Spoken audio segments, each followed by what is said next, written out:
Le crépuscule enlacait Paris d'une cape veloutée, parsemée des 1000 feux tremblotants des réverbères. Dans l'atelier baigné d'une lumière douce, le pinceau d'Élise dansait sur la toile, traçant les contours d'un rêve inachevé. Une mélodie mélancolique s'échappait d'un vieux vinyle, emplissant l'espace d'une tristesse exquise. Elle avait toujours pensé que l'art était sa seule échappatoire, son seul véritable amour, jusqu'à ce qu'il entre dans sa vie comme un coup de tonnerre dans un ciel serein. Le souvenir de sa voix rauque et de ses yeux d'un bleu profond la hantait. C'était lors de cette exposition d'art, au milieu du brouhaha des conversations et du cliquetis des verres. Il s'était approché de son tableau le plus audacieux, celui qui osait exprimer la fragilité de l'âme humaine, et avait murmuré, avec un sourire en coin, « Voilà pourquoi les gens intelligents font des choses stupides. » Elle s'était retournée, le cœur battant la chamade, et leur histoire avait commencé, tissée de passions ardentes et de non-dits pesants. Il s'appelait Antoine, un nom simple, presque banal, mais qu'elle avait appris à prononcer avec une tendresse infinie, une sorte de prière murmurée dans le secret de ses nuits en blanche. Antoine, le sculpteur dont les mains rugueuses et puissantes modelaient la terre, avec la même délicatesse qu'il avait eue pour caresser sa joue la première fois. Leur amour était né de cette rencontre inattendue, une étincelle au milieu de l'indifférence du monde, puis s'était épanoui dans la ferveur de leurs ateliers respectifs, leurs conversations s'étirant jusqu'à l'aube, leurs corps s'unissant dans un ballet de gestes passionnés. Pourtant, sous la surface chatoyante de leur idylle, une ombre grandissait, nourrie par les absences d'Antoine, ses silences énigmatiques, et ce sentiment lancinant qui lui cachait une part essentielle de lui-même. Élise, avec son intuition d'artiste, percevait les fissures dans le vernis de leur bonheur, les lézardes qui menaçaient d'emporter leur monde. Elle se souvenait de ces soirées où, au lieu de rentrer chez elle, il disparaissait, ne laissant qu'un message laconique, une excuse évasive. La jalousie, cette bête immonde, commençait à griffer les parois de son cœur, mais c'était surtout la peur de l'inconnu, la crainte d'être trahie, qui la rongeait. Elle revoyait son visage parfois assombri, ses yeux fuyants, et le pressentiment d'une vérité douloureuse se faisait de plus en plus pressant. Un soir, alors qu'Antoine était censé être à une exposition lointaine, Élise l'aperçut par hasard dans un café du quartier, attablée avec une femme qu'elle ne connaissait pas. Le rire de la jeune femme résonna, clair et insouciant, tandis qu'Antoine la regardait avec une tendresse qui serra la gorge d'Élise. Le sang se glaça dans ses veines. Ce n'était pas la jalousie qui la transperçait cette fois, mais une sensation de déchirement, la confirmation brutale de ses pires craintes. Elle se cacha derrière un étal de fleurs, le cœur battant la chamade, observant la scène avec une douleur muette. La femme posa sa main sur celle d'Antoine, un geste familier, intime. Élise sentit le sol se dérober sous ses pieds. L'image de leurs mains entrelacées s'imprima dans sa mémoire, brûlante. Elle s'éloigna sans un bruit, la vision brouillée par des larmes prêtes à jaillir, le souffle court, le monde entier résonnant du fracas de son rêve brisé. En rentrant chez elle, l'atelier, habituellement son refuge, lui parut étranger, les toiles inachevées, la renvoyant à l'image d'un amour inachevé, mensonger. La nuit fut longue, peuplée de fantômes, le silence de l'appartement plus assourdissant que n'importe quel cri. Le lendemain, le soleil, d'ordinaire source d'inspiration, lui sembla cruellement lumineux, accentuant la pâleur de son visage et les cernes sous ses yeux. Chaque rayon transperçait la mince carapace de résignation qu'elle s'était efforcée de construire. La faim lui tordait l'estomac, mais l'idée même de nourriture la révulsait. Seul le café, noir et amer, parvenait à percer un peu de cet engourdissement qui l'enveloppait. Elle erra dans l'atelier, ses doigts effleurant distraitement les pinceaux, les tubes de peinture, des objets devenus subitement étrangers, dénués de sens. Comment créer, comment donner vie à la couleur, quand son propre monde intérieur n'était qu'une toile déchirée, maculée de teintes sombres. Le téléphone sonna, la faisant sursauter. C'était Antoine. Son nom s'affichant sur l'écran fut comme un coup de poignard. Elle hésita, le cœur battant la chamade, puis, dans un élan de bravoure teinté d'une curiosité morbide, elle décrocha. Sa voix, douce et pleine d'une affection qu'elle savait désormais feinte, lui demanda comment elle allait, évoquant un projet de dîner pour le soir même. Élise serra la mâchoire, luttant pour que le tremblement de sa voix ne trahisse pas l'ouragan qui la dévastait. Elle accepta, sa décision prise en une fraction de seconde. Elle découvrirait la vérité. Elle le confronterait. La perspective de cette confrontation, aussi terrifiante soit-elle, était la seule chose qui lui donnait l'énergie de se lever.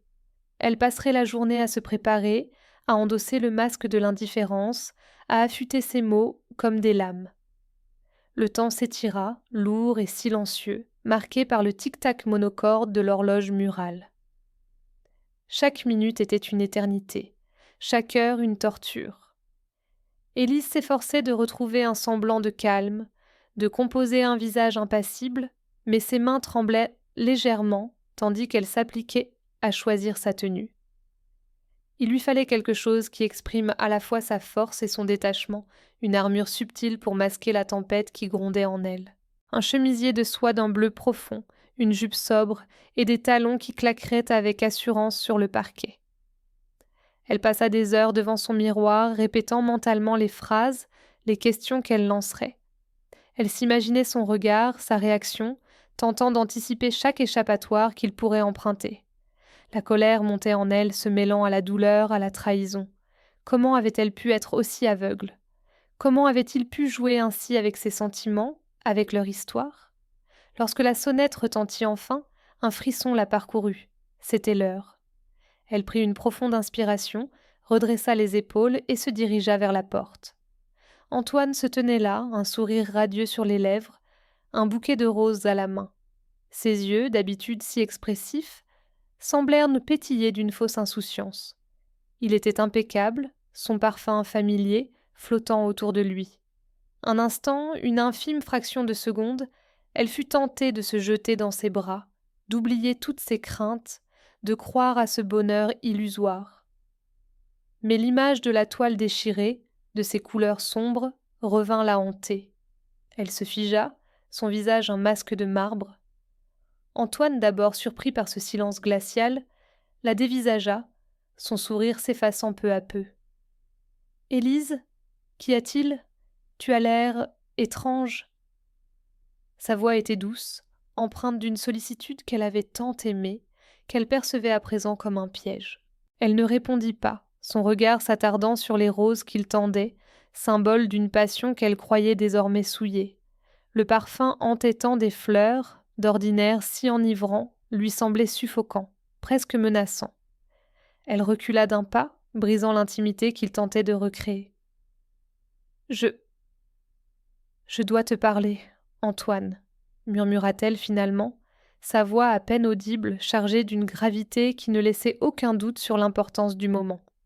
« Il y a quelque chose que je ne comprends pas. » Il haussa un sourcil, l'incompréhension se lisant désormais clairement dans ses yeux. « Me parler ? Mais de quoi, ma chérie ? Tu sais que tu peux tout me dire. » Il fit un pas vers elle, tentant de la rassurer, mais elle se déroba, le cœur battant la chamade. « Ne m'appelle pas, ma chérie, » lâcha-t-elle, une pointe d'amertume dans la voix. « Pas tant que nous n'aurons pas clarifié certaines choses. » Leurs regards se croisèrent, un gouffre s'ouvrant entre eux. Les roses, toujours délicatement offertes, semblaient peser une tonne dans la main d'Antoine. Le vernis de leur bonheur, si patiemment construit, se fissurait sous le poids des non-dits, des soupçons qui rongeaient Élise depuis des semaines. La confrontation était inévitable, et elle savait, au plus profond d'elle-même, qu'elle allait bouleverser leur monde. Antoine la regarda, les yeux plissés, son sourire s'effaçant peu à peu. Il reposa délicatement les roses sur une petite console à l'entrée, comme s'il craignait de les froisser. Le silence qui suivit fut lourd, chargé d'électricité, chaque seconde s'étirant en une éternité. Élise sentait son cœur martelé contre ses côtes, un rythme effréné qui résonnait dans ses oreilles. Elle avait attendu ce moment, l'avait redouté, et maintenant qu'il était là, elle ne savait plus par où commencer. « Antoine, » commença-t-elle finalement, sa voix tremblante, « il y a des choses, des absences, des silences que je n'arrive plus à ignorer. » Elle le fixait, cherchant dans son regard une once de vérité, une explication qui apaiserait ses craintes. Mais ses yeux restaient impénétrables, un mélange de surprise et de défense s'y dessinant. Il prit une profonde inspiration. « De quoi parles-tu, Élise ? J'ai été occupée, c'est tout. Tu connais mon travail. Il me prend beaucoup de temps. Sa voix était calme, trop calme, et cette sérénité apparente ne fit qu'attiser les flammes de l'inquiétude d'Élise. Occupée ? Répéta-t-elle, un rire amer s'échappant de ses lèvres. Des nuits entières ? Des jours sans un mot ? Des appels auxquels tu ne réponds pas ? Ce n'est pas de l'occupation, Antoine, c'est de l'absence. Et ce n'est pas la première fois. La colère montait en elle, se mêlant à la tristesse et à la peur. Elle avait besoin de réponses, urgemment. Antoine la regarda, ses traits se durcissant imperceptiblement. « Tu exagères, Élise. Je t'ai toujours dit que mon processus créatif était exigeant. Je me retire, je me concentre. Tu devrais le comprendre, toi l'artiste. » Il fit un pas vers elle, comme pour la rassurer, mais elle recula, le cœur battant la chamade. « Comprendre quoi, Antoine ?» s'écria-t-elle, sa voix se brisant. « Comprendre que tu disparais sans laisser de traces ? Comprendre que je me ronge les sangs pendant que tu es… Où, Antoine ? Dis-moi où tu es quand tu n'es pas là.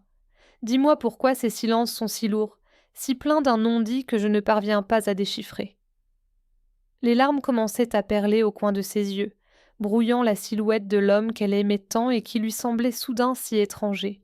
Il détourna le regard, un geste qui lui parut plus lourd de sens que n'importe quelle parole.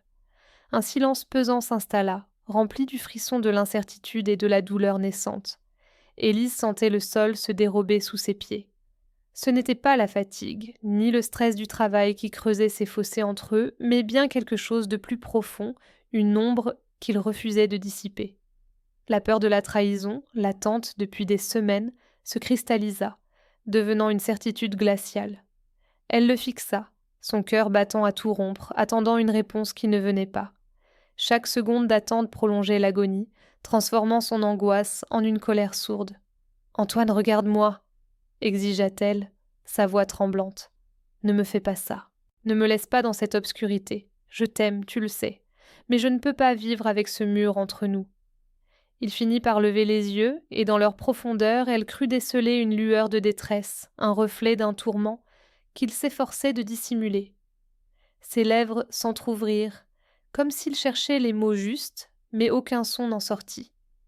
C'était un silence différent cette fois, non pas celui de l'évitement, mais celui d'une lutte intérieure acharnée.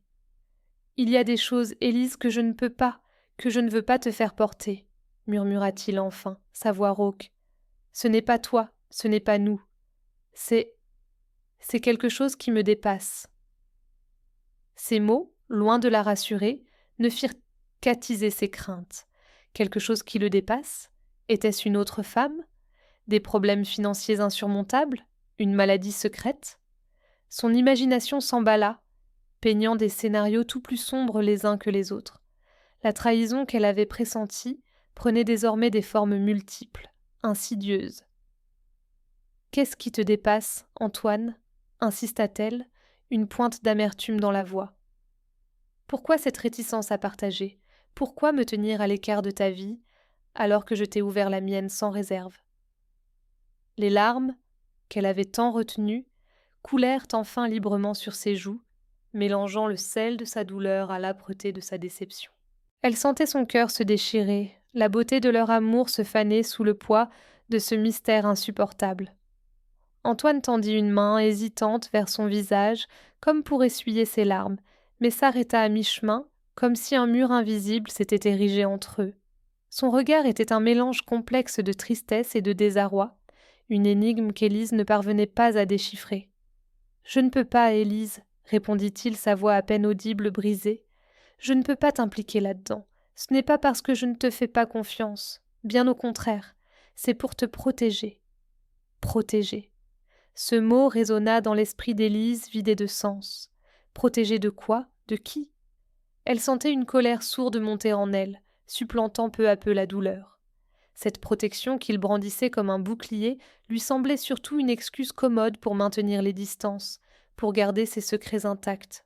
« Me protéger ?» répéta-t-elle, le ton glacial.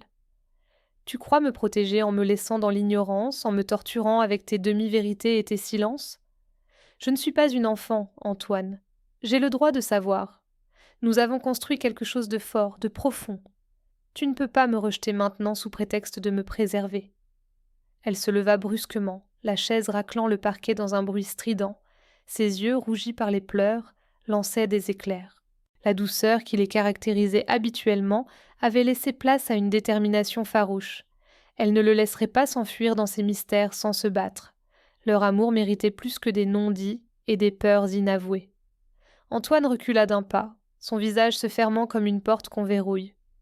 Le regard d'Élise, qu'il avait toujours aimé pour sa tendresse et sa franchise, le blessait désormais par son intensité accusatrice. Il sentait les murs se dresser entre eux, érigés par ses propres silences, par cette nécessité impérieuse de cacher une partie de sa vie qu'il jugeait encore trop fragile pour être exposée à la lumière. « Tu ne comprends pas, Élise, » murmura-t-il, sa voix rauque, presque inaudible. « Ce n'est pas si simple. Il y a des choses qui me dépassent, qui nous dépasseraient. » Elle éclata de rire, un rire amer et dénué de joie. « Nous dépasseraient ? Antoine, nous avons partagé nos rêves les plus fous, nos vulnérabilités les plus profondes. Tu m'as raconté ton enfance, tes peurs, tes aspirations. Et maintenant tu me dis qu'il y a des choses qui nous dépasseraient ? C'est de l'hypocrisie pure. Tu as peur, Antoine. Non pas de me blesser, mais de te révéler entièrement. » Elle s'approcha de lui, défiante, ses mains se posant sur sa poitrine, sentant les battements affolés de son cœur sous le tissu de sa chemise. « Regarde-moi dans les yeux et dis-moi que tout cela n'est rien. Dis-moi que notre amour n'est pas assez fort pour affronter la vérité quelle qu'elle soit. » Antoine détourna le regard, incapable de soutenir la force de son implacable vérité. Ses doigts effleurèrent ses joues, comme s'il voulait retenir les larmes qui ne venaient plus, asséchées par la colère. Il sentit le sol se dérober sous ses pieds. La brèche que son secret avait ouverte entre eux menaçait de les engloutir. Il hésita, un combat intérieur se livrant sur son visage. Devait-il tout lui avouer, risquer de la perdre, ou continuer de la protéger, en la repoussant inexorablement ? Un soupir rauque s'échappa de ses lèvres, lourd de tous les non-dits, de toutes les angoisses qu'il portait en lui. Il posa ses mains sur celles d'Élise, les enserrant avec une force désespérée, comme s'il cherchait à s'ancrer à elle, à son amour, avant de plonger. Ses yeux, habituellement si clairs, étaient troublés, pareils à un lac dont les profondeurs recelaient d'obscurs secrets. « Élise » commença-t-il, sa voix à peine un murmure brisé par l'émotion. « Ce n'est pas de l'hypocrisie, c'est une protection.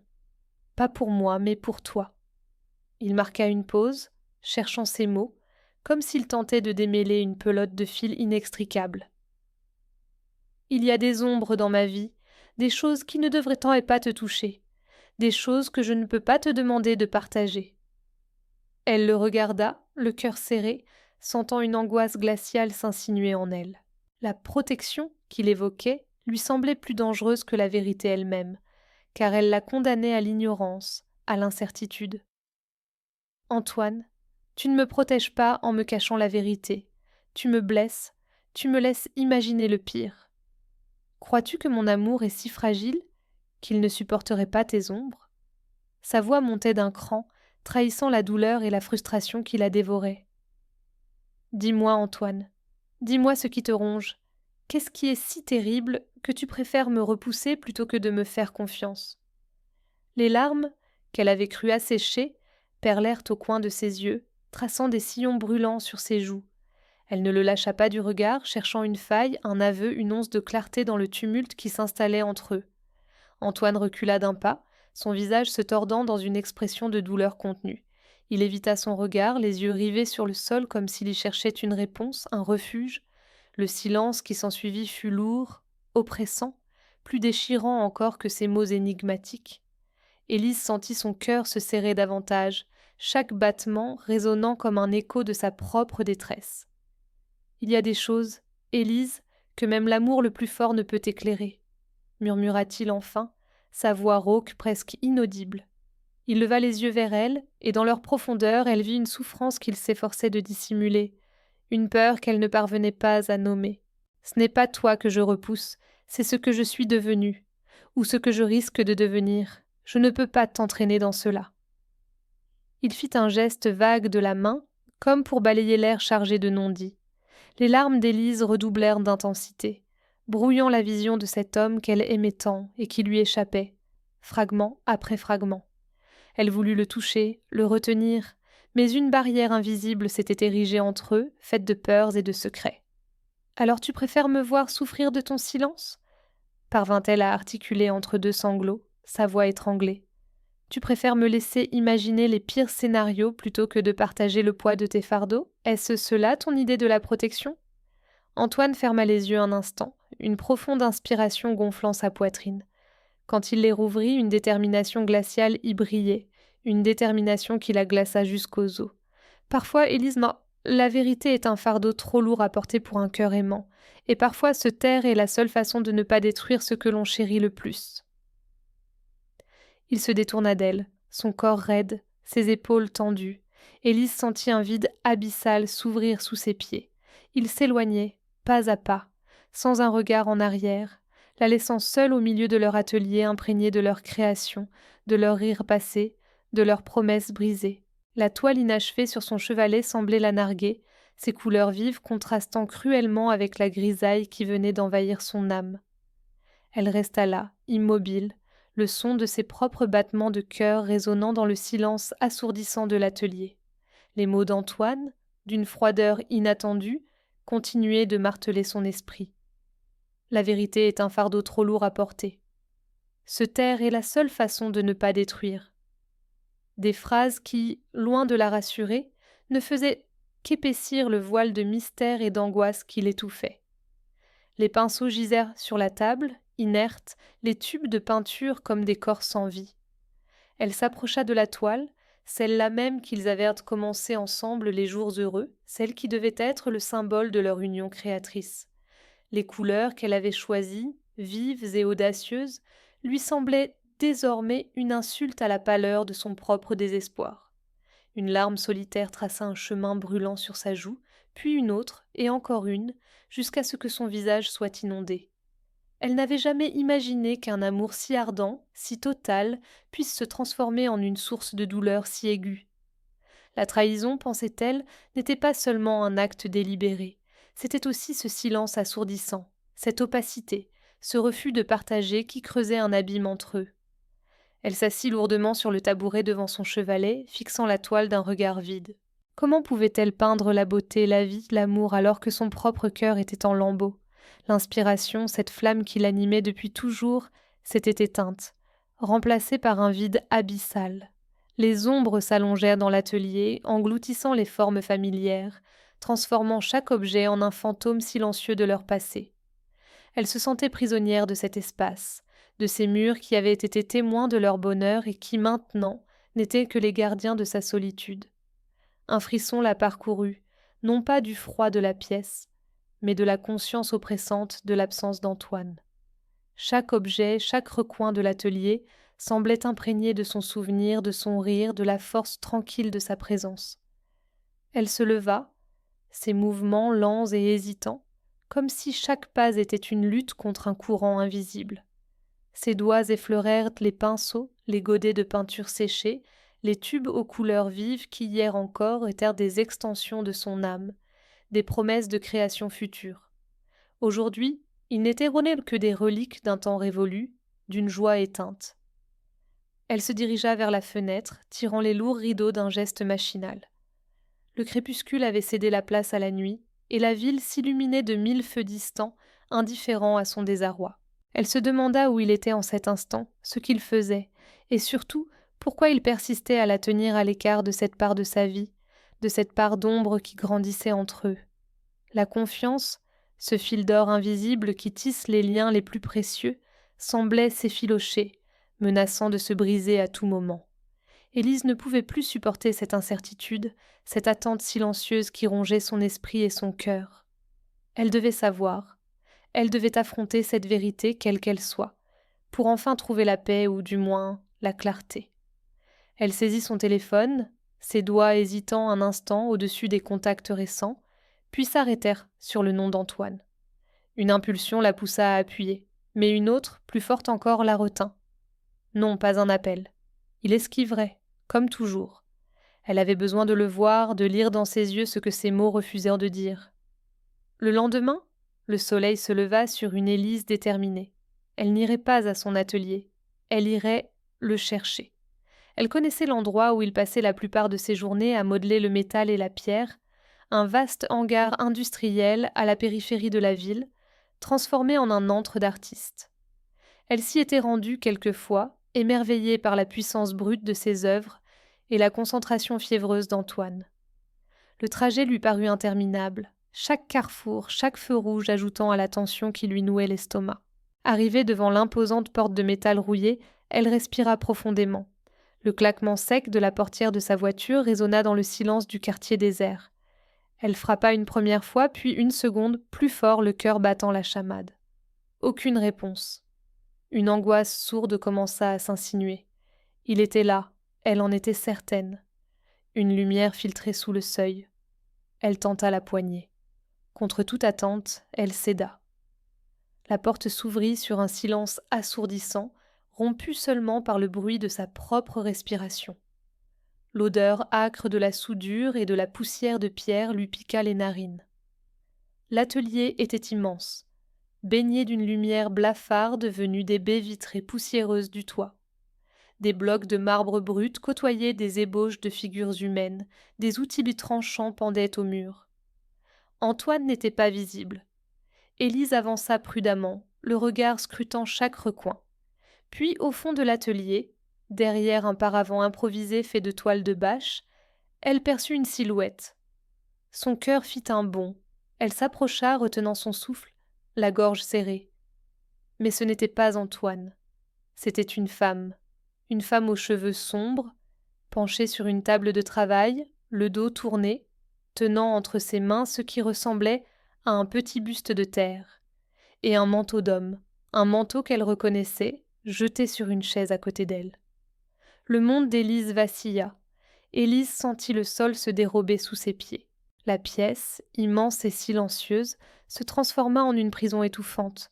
Le buste de terre, l'odeur persistante de l'atelier, le manteau familier, tout conspirait à lui arracher l'air des poumons.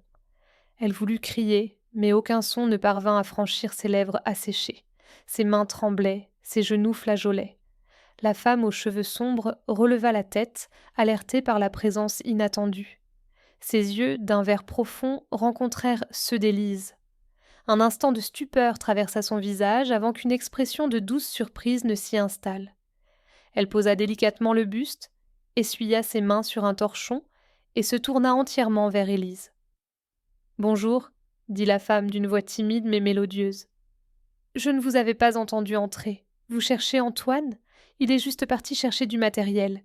Il ne devrait pas tarder. » Chaque mot résonnait dans l'esprit d'Élise comme un coup de marteau. La simplicité de l'échange, l'absence de toute culpabilité dans le regard de l'inconnu, la familiarité de la scène, tout cela composait une image dévastatrice. Le monde qu'elle avait bâti avec Antoine, fait de promesses murmurées et de regards intenses, s'effondrait en poussière. Elle sentit une douleur acide monter dans sa gorge, menaçant de la submerger. Elle ne pouvait pas rester là, ne pouvait pas affronter cette réalité. Sans un mot, sans même un regard en arrière, Élise fit volte-face et s'enfuit de l'atelier, le cœur brisé en 1000 morceaux. Le bruit de ses pas résonnait dans le silence, chaque écho portant le poids d'une illusion perdue. Elle courut sans savoir où, ses poumons brûlant à chaque inspiration, ses yeux brouillés par les larmes ravalées. Les rues familières de Paris se transformèrent en un labyrinthe oppressant, chaque façade, chaque passant, semblant la juger. La douleur était si vive qu'elle en devenait physique, une étreinte glaciale qui lui serrait la poitrine. Elle ne comprenait pas, ne pouvait pas comprendre. Comment Antoine, l'homme qui avait su voir la beauté dans les recoins les plus intimes de son âme, l'homme qui avait nourri son art de sa propre passion ardente, avait-il pu la trahir ainsi ? Elle finit par s'échouer sur un banc, au cœur d'un petit square oublié, les bras serrés autour d'elle-même comme pour contenir le chaos qui l'envahissait. Le soleil, impitoyable, éclairait les feuilles jaunies des arbres, renforçant le contraste entre la joie du monde extérieur et le désert qui s'était installé en elle. Les images de l'atelier défilaient en boucle, le buste en argile, les mains de la femme, son sourire désarmant. Et cette phrase si anodine, si dévastatrice, « Il est juste parti chercher du matériel. Il ne devrait pas tarder. une femme qui l'attendait, qui connaissait ses allées et venues, qui vivait apparemment sous le même toit. La clarté brutale de la situation lui lacérait l'esprit. La colère lente et froide commença à remplacer le désespoir. Une colère sourde, non pas contre l'inconnu, mais contre Antoine, contre ses silences, ses absences, ses regards insaisissables qu'elle avait si souvent interprétés comme de la profondeur, du mystère, de l'intensité. Elle avait tissé un voile d'amour autour de ces mystères, refusant de voir la vérité qui se cachait derrière. Elle avait ignoré les signaux, aveuglée par l'éclat de leur passion naissante, si confiante dans la pureté de leurs sentiments. Mais les signaux étaient là, n'est-ce pas? Chaque fois qu'il avait esquivé une question trop personnelle, chaque fois qu'il avait détourné le regard, chaque fois qu'il avait disparu sans explication. Élise se leva brusquement, la détermination émergeant de ce naufrage émotionnel. Elle ne pouvait pas se laisser consumer par cette trahison. Elle était une artiste, une créatrice. Elle avait toujours puisé sa force dans ses émotions, les transformant en couleurs, en formes, en lumière. Cette douleur, aussi abyssale soit-elle, devait servir à quelque chose. Elle devait la transmuter, la sublimer, la cracher sur une toile, la modeler dans l'argile de son propre désespoir. L'atelier, son refuge, l'attendait. Elle y retournerait, non pas pour fuir, mais pour combattre, pour créer, pour survivre. Les jours qui suivirent furent un tourbillon d'émotions contradictoires. La rage la serrait à la gorge, l'amertume s'infiltrait dans chacun de ses gestes, mais au fond d'elle, une étincelle, la flamme sacrée de la création, refusait de s'éteindre. Élise se cloîtra dans son atelier, cet espace baigné de lumière et d'odeur de térébenthine, son sanctuaire. Elle commença par arracher les toiles inachevées qu'Antoine et elle avaient esquissées ensemble, des fragments de leur amour qu'elle ne pouvait plus supporter de contempler. Leur rire silencieux semblait encore résonner entre les murs, l'écho de promesses brisées. Puis, elle s'attaqua à une nouvelle toile, une toile vierge, prête à recevoir le déferlement de son âme blessée. Les couleurs qu'elle choisit étaient sombres, profondes, des bleus d'encre, des gris d'orage, des rouges sang qui disaient de la douleur et la colère. Ses pinceaux, autrefois délicats, se firent furieux, traçant des lignes brisées, des formes tourmentées. Chaque coup de brosse était une libération, un cri silencieux échappé de ses entrailles.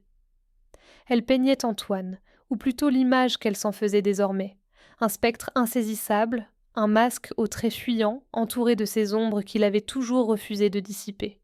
L'autre femme apparut aussi, un visage flou, à peine esquissé, mais dont la présence venait déchirer le voile de ses illusions. Les heures s'écoulaient sans qu'elle ne les sente. Manger, dormir, tout paraissait superflu. Seule la toile comptait, seule la transmutation de sa souffrance en art avait un sens. Elle se sentait épuisée, vidée, mais étrangement plus forte. Ce n'était plus la même Élise qui avait sombré dans la désillusion.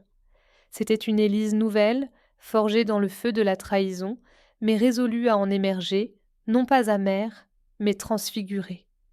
Son art, son fidèle compagnon, devenait son bouclier et son épée. Il était le reflet de sa résilience, la preuve que même les plus profondes blessures pouvaient donner naissance à une beauté singulière, une beauté empreinte de mélancolie et de force. Les jours se muèrent en semaines, et chaque coup de pinceau d'Élise était une libération, un exorcisme des démons qui la hantaient. Son atelier, autrefois baigné d'une lumière douce et propice à l'épanouissement de l'amour, devint le creuset d'une œuvre nouvelle, sombre et pourtant vibrante d'une énergie farouche. Les toiles s'empilaient, chacune racontant un fragment de son histoire brisée, chacune portant l'empreinte de sa renaissance.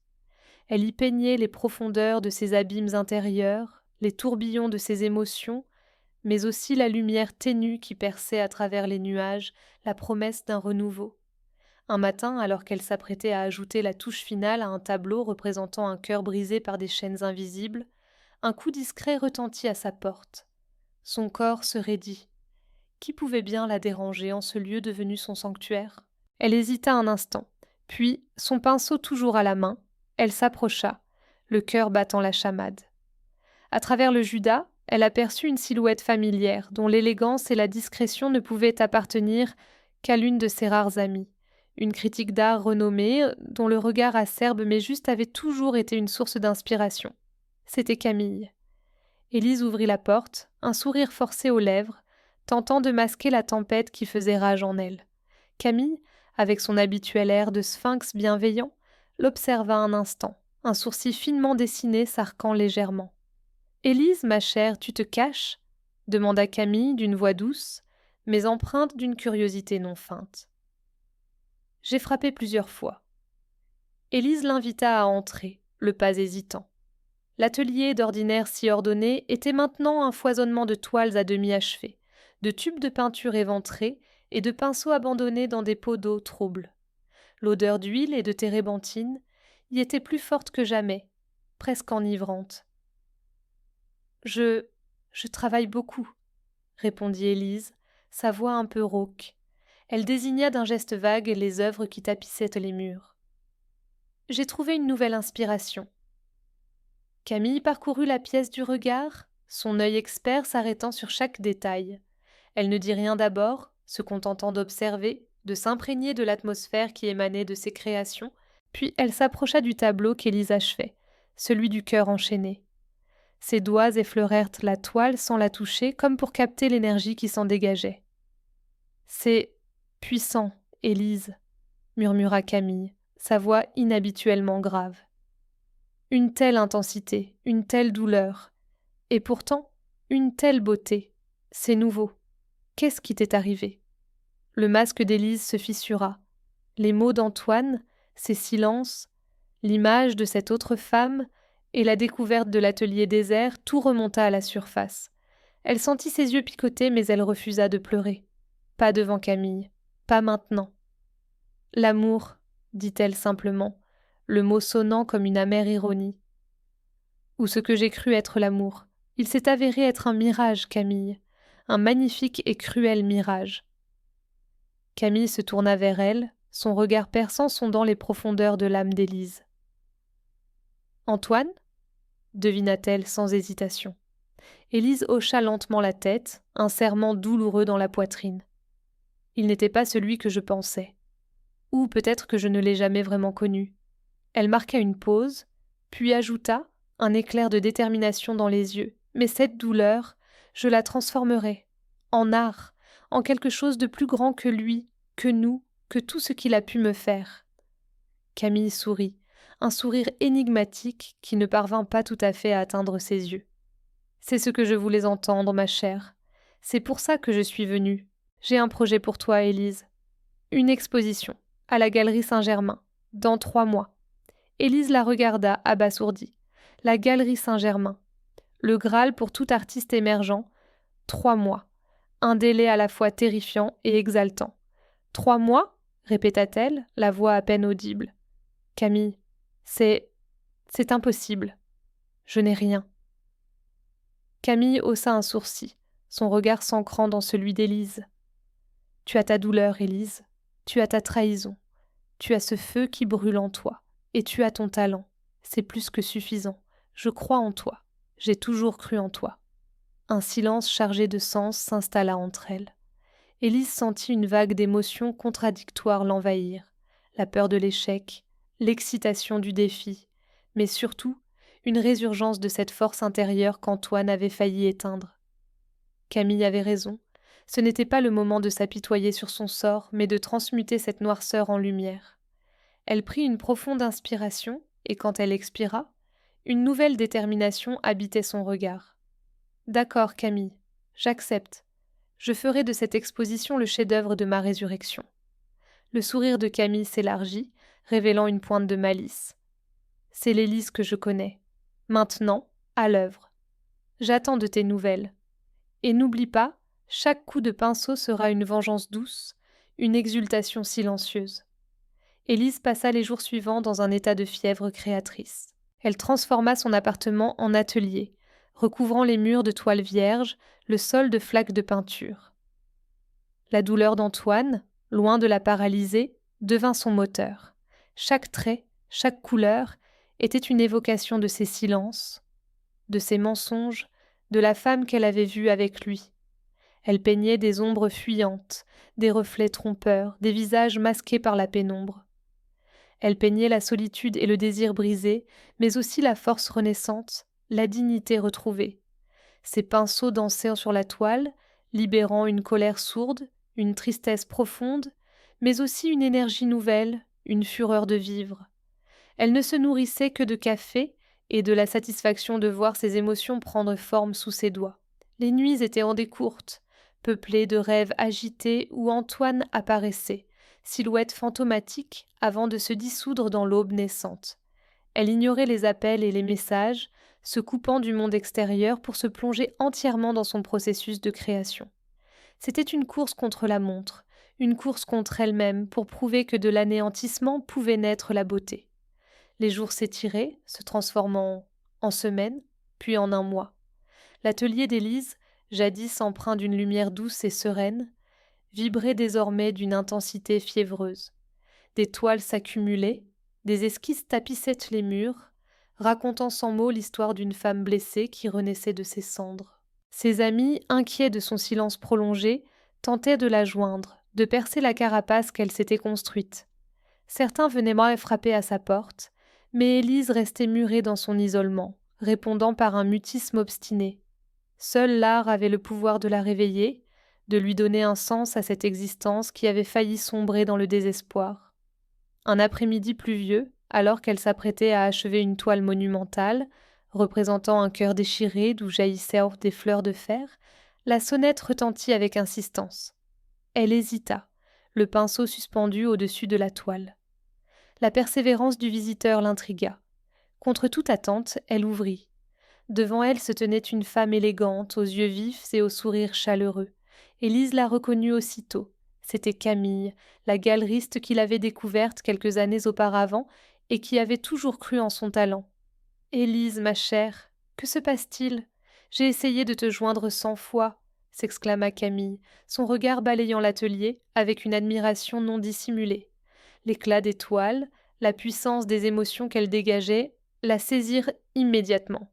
« C'est incroyable, » murmura-t-elle, s'approchant d'une œuvre où des visages se superposaient, leurs expressions mêlant douleur et résilience.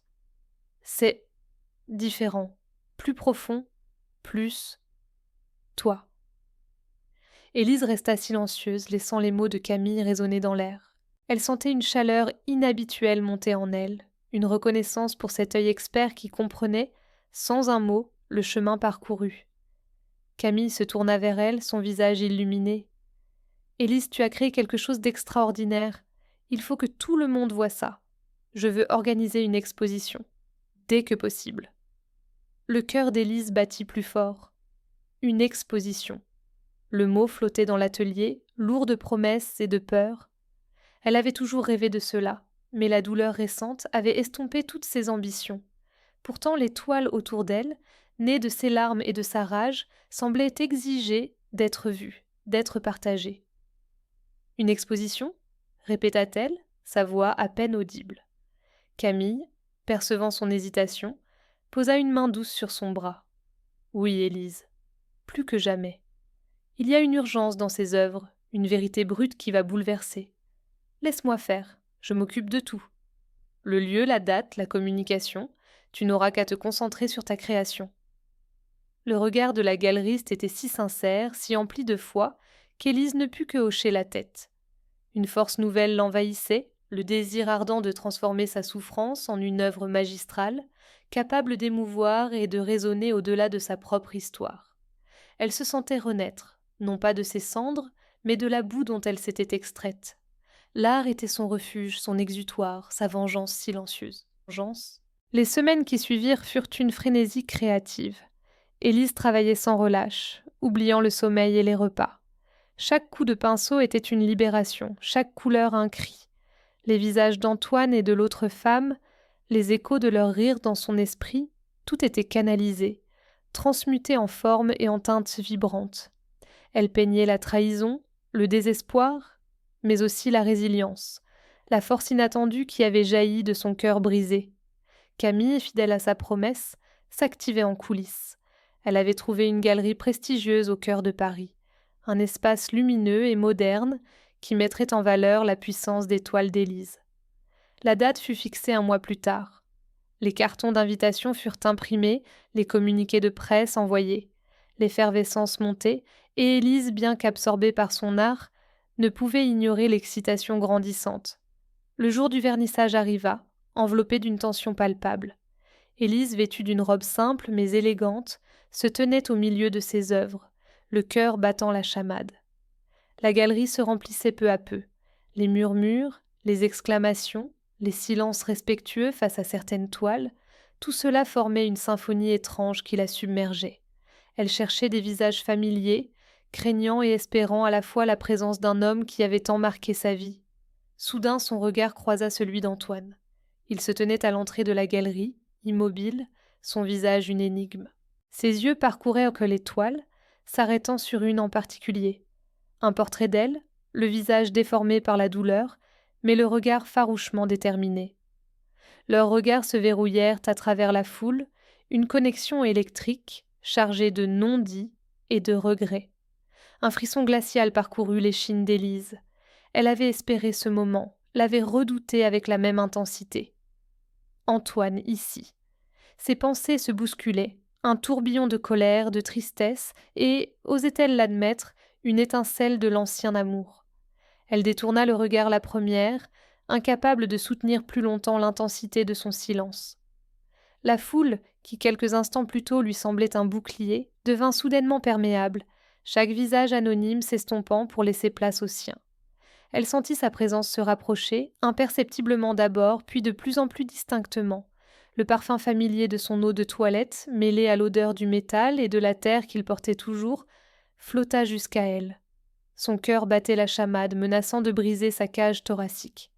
Elle se força à sourire à une critique qui s'extasiait devant une de ses toiles, sa voix un peu trop aiguë, ses mains tremblantes. Puis, une voix grave, chargée d'une émotion contenue, résonna juste derrière elle. « Élise !» Le son de son nom, prononcé par lui après tant de mois, la frappa comme un coup. Elle se retourna lentement, son visage arborant un masque de froide indifférence qu'elle avait mis des heures à perfectionner. « Antoine, je n'attendais pas votre visite. » La formalité de ces mots sonnait faux à ses propres oreilles, mais elle s'y accrochait comme à une bouée de sauvetage.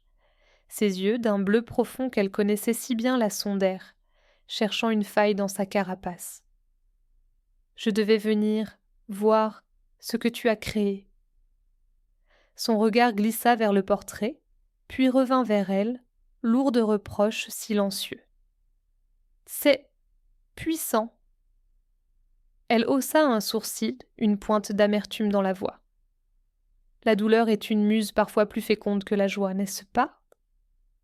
Elle le défia du regard, lui offrant une part de la souffrance qu'il lui avait infligée. Leurs yeux restèrent accrochés, un duel silencieux au milieu du brouhaha mondain, l'air vibrant de tout ce qui n'avait jamais été dit. Antoine soutint son regard, une lueur d'inconfort traversant ses pupilles. Le masque impassible d'Élise ne flancha pas. Mais elle sentit au fond d'elle une tension grandissante, l'écho des sentiments qu'elle avait crus éteints. Le silence s'étira, lourd de non-dits, avant qu'il ne s'éclaircisse la gorge, brisant l'envoûtement. « Élise, je... » commença-t-il, sa voix plus basse, comme s'il cherchait à échapper aux oreilles indiscrètes. Elle l'interrompit d'un geste sec de la main. « Il n'y a rien à dire, Antoine. Les œuvres parlent d'elles-mêmes. Elles sont le reflet d'une époque révolue, d'une illusion que j'ai crue réelle. » Elle tourna légèrement la tête, désignant du menton la foule qui déambulait, admirant ses toiles. « Cette exposition est un nouveau départ, un adieu à ce qui fut. » Un frisson d'émotion passa sur le visage d'Antoine, une tristesse qu'il s'efforça de masquer. « Je comprends ta colère, Élise.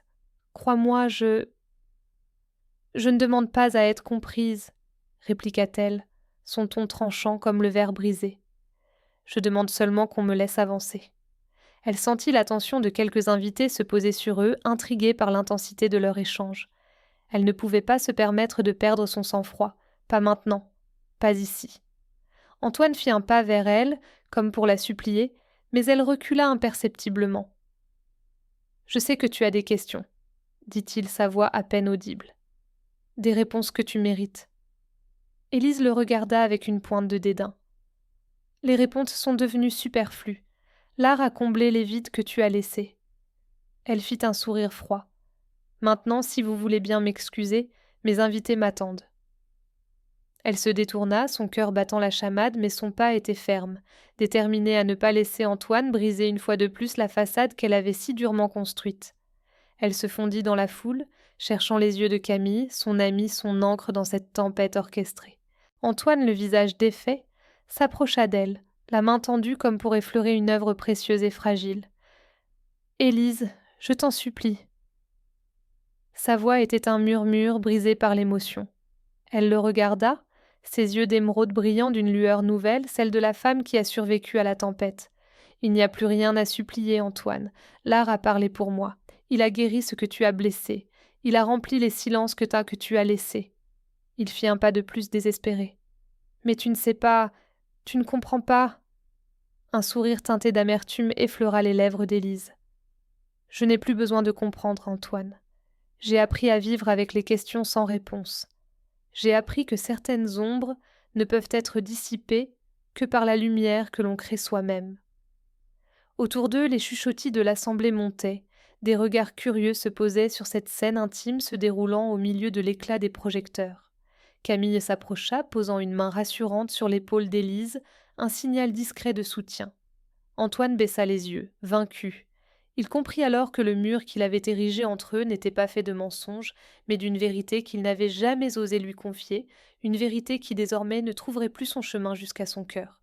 Il avait voulu la protéger, mais il l'avait perdue. Élise se détourna, son regard balayant la galerie, s'arrêtant sur ces toiles vibrantes, poignantes. C'était là, dans ses couleurs, ses formes, que résidait désormais sa vérité, son amour, sa liberté.